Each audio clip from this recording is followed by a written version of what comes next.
Correspondent Adam Easton joins me now. Adam, tell us about the commemorations today and remind us of the history of this uprising.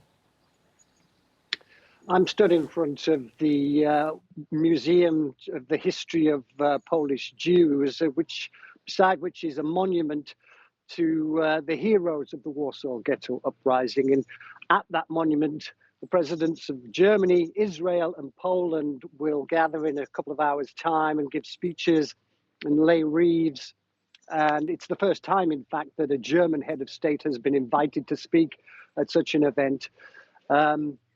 It's hard to believe now, but I'm stood at the heart of the former Warsaw Ghetto. It was leveled to the ground, razed to the ground by the Germans in 1943. At its height, close to 500,000 people were imprisoned here by the German army behind very tall brick walls.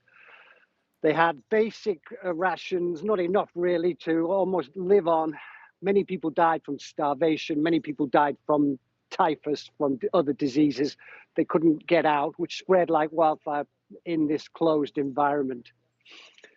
In 1939, this city was home to the world's largest Jewish community outside New York. It was vibrant. It was full of life. There was workshops, there were shops, there were people speaking Yiddish on the street. Now it looks so different.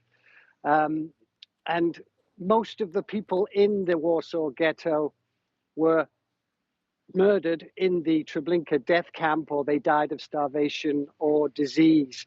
But in April 1943, just before the Germans wanted to embark on the final deportations from the ghetto, a group of about 500 young Jewish men and women who knew what their fate was at that point. There was no doubt about it. They knew that they were going to be taken to Treblinka, and they decided that instead of that, they would not go to their deaths like lambs to the slaughter. They would stand up and fight. And even though they were only armed with pistols and grenades against the might of the German army, they took that brave decision, even though they knew they were likely to die.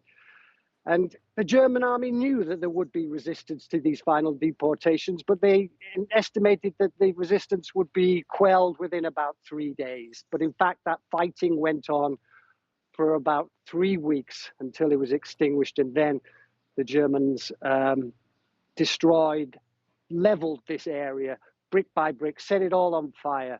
And this, one of the most remarkable acts of defiance in the Second World War, is being remembered today by the presidents of the three countries I mentioned, and also by people around the world. Adam in Warsaw for now, thank you. We'll have plenty more on those commemorations, of course, throughout the day.